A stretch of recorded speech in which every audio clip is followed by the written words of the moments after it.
आज के इस वीडियो में हम लोग बात करेंगे temperature dependence of resistance and resistivity. ताप का प्रतिरोध तथा विशिष्ट प्रतिरोध पर क्या प्रभाव होता है। हम लोगों ने फॉर्मूला पढ़ा था ओम्स लॉ में, R equal to m upon n e square tau l upon a, और यहाँ से रो की वैल्यू आई थी हमारी rho equal to m upon n e square tau. अब हम बात करेंगे कि हमारा अगर अलग अलग मटेरियल है, जैसे कि अगर हम मेटल की बात करें, ठीक है, तो मेटल का टेम्परेचर पे क्या इफ़ेक्ट पड़ेगा। जैसे कि अगर हमने एक वायर लिया, ठीक है, सपोज करो कि ये कंडक्टिंग वायर है, तो इसमें कुछ ना कुछ रेजिस्टेंस होगा। रेजिस्टेंस क्या होता है कि करंट को कितना अपोज कर रहा है, और सपोज किया इसमें करंट क्या हो रही है, आई की करंट फ्लो हो रही है। और जब किसी कंडक्टर में, किसी मेटल में जब फ्लो होती है तो हीटिंग इफेक्ट के कारण उसमें क्या होने लगता है, हीट डेवलप होती है, हीट प्रोड्यूस होती है, और उसके कारण क्या होता है, उसका टेम्परेचर राइज करने का लगता है। तो अब हम ये देखेंगे कि मेटल में जब टेम्परेचर राइज होता है या डिक्रीज होता है तो उसके कारण उसका रेजिस्टेंस या रजिस्टिविटी पे क्या इफेक्ट होता है। तो जो R का बेसिक फॉर्मूला आया, इस R में हमारा M क्या है, मास तो कांस्टेंट रहेगा, चार्ज भी चेंज नहीं होंगे, लेंथ और एरिया भी क्या रहेगा, कांस्टेंट रहेगा। तो बेसिकली जो हमारा N है और टाउ, ये दो चीज़ें मैटर करेंगी। अगर हम मेटल की बात करें तो मेटल में जो N होता है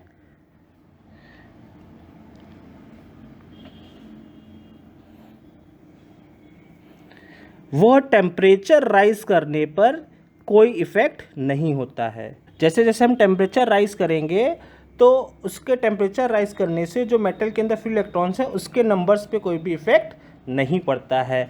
लेकिन टेम्परेचर राइज करने से जो हमारा रिलैक्सेशन टाइम है या जो शांति काल है वो क्या होने लगेगा, डिक्रीज़ कर जाएगा। और वो डिक्रीज़ इसलिए करेगा क्योंकि मेटल के अंदर जो फ्री इलेक्ट्रॉन्स होंगे वो क्या होंगे, बहुत तेज़ी से क्या करेंगे, कोलाइड करेंगे। तो कोलिजन जब जल्दी जल्दी होगा तो एक दूसरे से कोलिजन जल्दी होने से जो टाइम होगा, रिलैक्सेशन टाइम, वो क्या हो जाएगा, डिक्रीज़ हो जाएगा। तो अगर टाउ हमारा डिक्रीज़ कर गया तो अगर हम इस फॉर्मूले को देखें, अगर हमारा टाउ डिक्रीज़ कर रहा है तो आर क्या हो जाएगा, इंक्रीज़ कर जाएगा। तो इन केस ऑफ मेटल अगर हमारा टेम्परेचर क्या हो रहा है, राइज हो रहा है, टेम्परेचर राइज होने से रिलैक्सेशन टाइम क्या होगा, हमारा डिक्रीज़ कर जाएगा, और इस कारण हमारा आर क्या होगा, वो क्या हो जाएगा, इंक्रीज़ हो जाएगा। तो मेटल के केस में क्या होता है, on increasing temperature the resistance will be increase. ठीक इसी तरीके से अगर हम रजिस्टिविटी की बात करें, रजिस्टिविटी में भी आप देख रहे हो यहाँ पे कौन कौन से दो फैक्टर पे डिपेंड हो रहा है, एन पे और टाउ पे। तो अगर हमने मेटल की टेम्परेचर को इंक्रीज किया तो उसकी जो रजिस्टिविटी है, तो रजिस्टिविटी भी आल्सो क्या कर जाएगी, हमारी इंक्रीज कर जाएगी। तो ये बात क्लियर है मेटल के केस में। और मेटल के केस में जो एन होता है, नंबर ऑफ इलेक्ट्रॉन, ये इस पर कोई इफेक्ट नहीं डालता है, ठीक है। जो हमारा डोमिनेंट फैक्टर होगा वो डोमिनेंट फैक्टर क्या होगा, टाउ होगा। अब अगर हम सेमीकंडक्टर्स की बात करें कि टेम्परेचर बढ़ाने पे सेमीकंडक्टर्स पे क्या इफेक्ट होगा, तो हमने देखा था कि जो आर है वो बेसिकली एन पे डिपेंड करता है और टाउ पे डिपेंड करता है, ठीक है। तो अब अगर हम दो फैक्टर्स देखेंगे, एन पे और टाउ पे, तो जैसे ही हम टेम्परेचर राइज करते हैं तो सबसे पहले तो सेमीकंडक्टर, अभी हम लोग आगे भी पढ़ेंगे, तो सेमीकंडक्टर होते क्या हैं, ऐसे मटेरियल होते हैं जो कंडक्टर भी होते हैं और इंसुलेटर भी होते हैं। इनमें कुछ प्रॉपर्टी कंडक्टर्स की होती है और कुछ प्रॉपर्टीज इंसुलेटर की होती है। तो जैसे ही हम टेम्परेचर राइज करते हैं तो टेम्परेचर राइज करने से जो इनके फ्री इलेक्ट्रॉन्स होते हैं उनके नंबर क्या हो जाते हैं, इंक्रीज हो जाते हैं। सेमीकंडक्टर का टेम्परेचर राइज करते ही फ्री इलेक्ट्रॉन्स क्या हो जाते हैं, इंक्रीज हो जाते हैं। कोलिजन जो होगा वो भी इफेक्ट होगा, कोलिजन का जो टाइम होगा वो क्या हो जाएगा, डिक्रीज हो जाएगा, कम हो जाएगा, जैसा पहले मेटल के केस में था। लेकिन सेमीकंडक्टर के केस में हमारा ये फैक्टर जो होगा वो फैक्टर क्या होगा, डोमिनेंट करेगा। ये फैक्टर क्या करेगा, डोमिनेंट करेगा। तो ये फैक्टर जब डोमिनेंट करेगा इट मीन्स आर क्या है, एन के इन्वर्सली प्रोपोर्शनेट है यहाँ पे, तो इसका आर की वैल्यू, एन की वैल्यू अगर हमारी इंक्रीज कर रही है तो आर की वैल्यू क्या हो जाएगी, डिक्रीज कर जाएगी। तो in this case, in the case of semiconductor, semiconductor के केस में टेम्परेचर राइज करने पे आर की वैल्यू क्या हो जाएगी, इंक्रीज। ठीक है, तो इसको हम इस तरीके से समझ भी सकते हैं कि सेमीकंडक्टर के केस में टेम्परेचर राइज करने पे एन की वैल्यू क्या हो रही है, फ्री इलेक्ट्रॉन्स क्या हो रहे हैं, इंक्रीज कर रहे हैं, और जिसके कारण क्या हो रहा है, आर की वैल्यू क्या होगी, हमारी डिक्रीज कर जाएगी, आर की वैल्यू डिक्रीज कर जाएगी। तो इसी तरीके से हमारा जो रजिस्टिविटी है, जो इसका विशिष्ट प्रतिरोध है, रो है, उसकी भी वैल्यू क्या कर जाएगी, डिक्रीज कर जाएगी। अब हम लोग बात करते हैं कि टेम्परेचर का एलॉय पे क्या इफेक्ट होता है। ठीक है, तो सबसे पहली बात तो एलॉय होते क्या है, एलॉय भी बेसिकली हमारे मेटल से मिलके बने होते हैं, दो या दो से अधिक मेटल। जैसे कि अगर हम लोग एग्जांपल की बात करें तो हमारा एक जो एलॉय का एग्जांपल है जो हम लोग लैब्स में बहुत ज़्यादा यूज़ करते हैं वो है मैग्नी, और इसी तरीके से दूसरा का एग्जांपल है कॉन्स्टेंटन। ठीक है, तो ये जो एलॉय होते हैं इनका टेम्परेचर पे क्या डिपेंडेंसी होती है। तो अगेन हमारा जो आर है वो किस पे डिपेंड कर रहा है, एन पे डिपेंड कर रहा है और टाउ पे डिपेंड कर रहा है। लेकिन एलॉय के केस में जो हमारा मटेरियल होता है वो टेम्परेचर से ज़्यादा इफेक्टेड नहीं होता है लेकिन बहुत ज़्यादा इफेक्टेड नहीं होता है। तो इसीलिए हम क्या कहेंगे कि टेम्परेचर का एलॉय पे कोई भी इफ़ेक्ट्स नहीं होता है। और यही कारण है कि लैब्स में हम कई बार इन एलॉयज़ का ही यूज़ करते हैं फॉर आवर एक्सपेरिमेंट, क्योंकि अगर हम सपोज करो कोई रीडिंग ले रहे हैं और अगर उस पर टेम्परेचर का इफेक्ट्स आ जाएगा तो उसके कारण क्या होगा, हम एक्सपेरिमेंट की सही रीडिंग या सही परफॉर्म नहीं कर पाएंगे। इसलिए हम लोग इन मटेरियल्स का या इन एलॉयज़ का हम लोग वायर यूज़ करते हैं। तो अब हम लोग पढ़ेंगे कि टेम्परेचर डिपेंडेंसी का क्या कोई फॉर्मूला होता है, तो उसके बारे में हम लोग पढ़ते हैं। अब हम लोग एक मटेरियल लेते हैं और इस मटेरियल का जो रेजिस्टेंस है वो रेजिस्टेंस है R0, और इस समय जो इसका टेम्परेचर है वो टेम्परेचर है T। ठीक है, अब हमने क्या किया, ये जो मेरा मटेरियल है, अब हमने क्या किया, इसका टेम्परेचर राइज किया, और अब माना कि जो इसका टेम्परेचर राइज किया वो कितना राइज किया, dt। रेजिस्टेंस के टेम्परेचर में जो चेंज हुआ वो कितना हुआ, रेजिस्टेंस में dr का चेंज हुआ। तो जो एक्सपेरिमेंट परफॉर्म हुआ तो टेम्परेचर में क्या हुआ, इसका टेम्परेचर हुआ T से कितना हुआ, T प्लस dt में चेंज हुआ है, और इसका रेजिस्टेंस क्या हुआ, जो इसका इनिशियल रेजिस्टेंस था R0 वो किस में चेंज हुआ, R0 प्लस dt में। ठीक है, ऐसे चेंज हुआ है ये। तो जो एक्सपेरिमेंट परफॉर्म हुआ उस एक्सपेरिमेंट से हमने ये देखा कि जो हमारा dr था वो dr जो चेंज इन रेजिस्टेंस है वो किसके प्रोपोर्शनेट था, हमारा dt के चेंज इन टेम्परेचर के प्रोपोर्शनेट था। और ये जो dr था ये किसके प्रोपोर्शनेट हुआ, हमारा इनिशियल रेजिस्टेंस R0 के डायरेक्टली प्रोपोर्शनेट। अब अगर हम इन दोनों को कंबाइन करेंगे तो इन दोनों को कंबाइन करने से आया dr equal to alpha R0 dt। तो यहाँ पे जो अल्फा है वो अल्फा टेम्परेचर कॉफिशिएंट है। क्या है, अल्फा टेम्परेचर। ठीक है, तो अब अगर हम इस वैल्यू को अगर हम और कैलकुलेट करना चाहें तो अगर हम दोनों तरफ क्या कर दें, इंटीग्रेशन, अगर हम दोनों तरफ इंटीग्रेट कर दें तो हो जाएगा dr equal to alpha R0 dt। तो यहाँ पे भी इंटीग्रेशन आ जाएगा, और यहाँ पे अगर हम लिमिट लगाएं तो जो हमारा इनिशियल टेम्परेचर रेजिस्टेंस था वो था आपका R0, और फाइनल जो रेजिस्टेंस हो गया आपका वो हमने माना T डिग्री सेल्सियस पे RT हो गया। इनिशियल टेम्परेचर हमारा R0 अगर इनिशियल रेजिस्टेंस था तो इस पर टेम्परेचर था T0 और फाइनल टेम्परेचर हो गया हमारा T। ठीक है, तो यहाँ पे dr का जो इंटीग्रेशन होगा वो R आएगा, और सीधे हमने लिमिट लगा दी तो हो जाएगा RT माइनस R0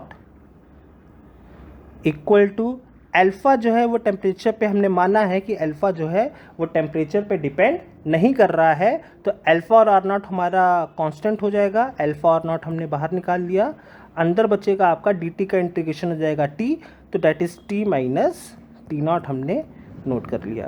तो अब यहाँ से हमारा जो R T minus R naught है, तो हमने आर नॉट को राइट हैंड साइड में ले गए, तो यहाँ से हो जाएगा R T equal to R naught plus alpha R naught T minus T naught.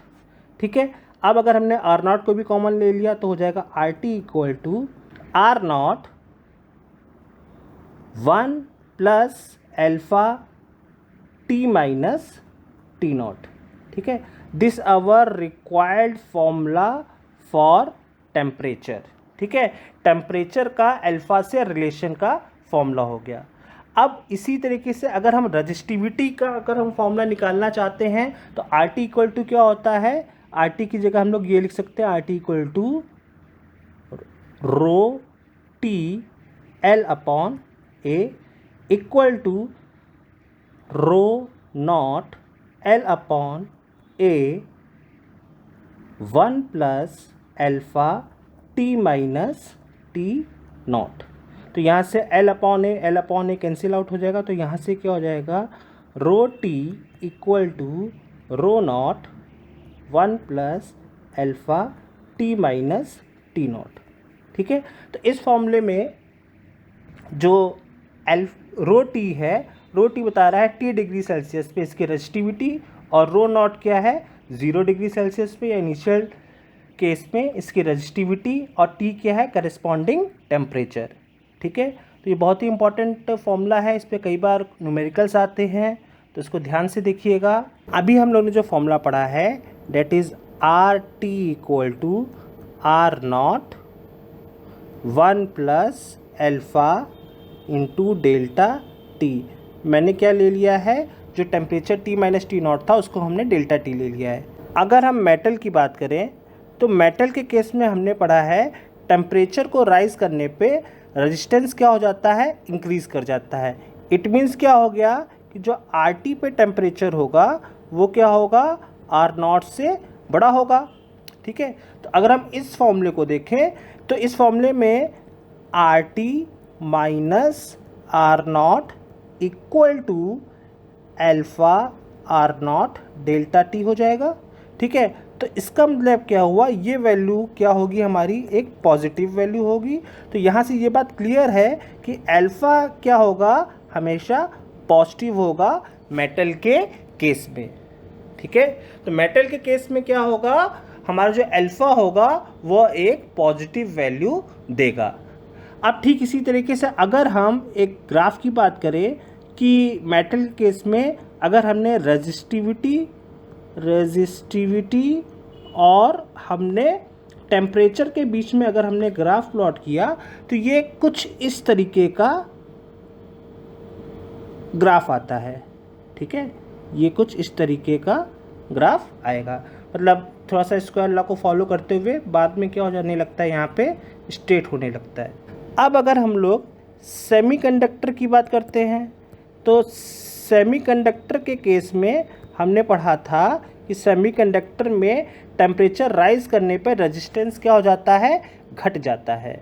ठीक है, तो जो हमारा फॉर्मूला था उस फॉर्मूले में क्या हो जाएगा, R T minus R naught equal to alpha R naught delta T, ये हमारा फॉर्मूला है। तो सेमीकंडक्टर के केस में क्या हो जाएगा, आर टी की वैल्यू जो है वो आर नॉट से क्या हो जाएगी, कम हो जाएगी। तो इट मीन्स ये वैल्यू कैसी हो जाएगी, नेगेटिव वैल्यू हो जाएगी। अगर ये वैल्यू नेगेटिव हो जाएगी तो ये क्या इम्प्लाई कर रहा है कि जो हमारा अल्फ़ा होगा वो हमेशा कैसा होगा, नेगेटिव। और सेमीकंडक्टर के केस में जब हम रेजिस्टिविटी और टेम्परेचर के बीच में जब हम लोग ग्राफ प्लॉट करते हैं तो ये ग्राफ कुछ इस तरीके का आता है। ठीक है, ये ग्राफ कुछ इस तरीके का आता है। तो ये किस केस में है, सेमीकंडक्टर के केस में है, और ये जो है हमारा मेटल के केस में है।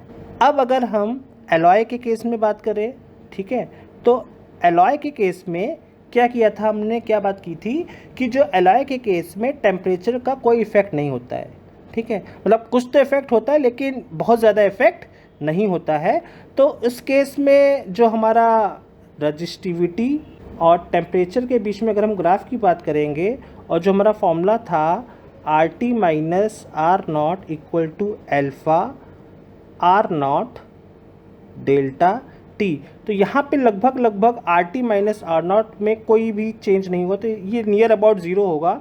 तो इसका ग्राफ कुछ ऐसा आता है, क्योंकि हम लोग जानते हैं कि कोई भी चीज़ इस वर्ल्ड में आइडियल नहीं है, तो इसलिए थोड़ा सा इफेक्ट तो आएगा ही, लेकिन एक तरीके से इसका टेम्परेचर पे कोई भी इफेक्ट नहीं हो रहा है। तो ये ग्राफ भी बहुत इंपॉर्टेंट होते हैं, एग्ज़ाम्स में कई बार ग्राफ से रिलेटेड भी क्वेश्चंस आते हैं, ठीक है। तो आज का वीडियो बहुत ही इंपॉर्टेंट था, ये सारी वैल्यूज़ को ठीक से देखिएगा, इसके नोट्स बना लीजिएगा। If you like this video, please click subscribe to watch more such videos. Thanks for watching.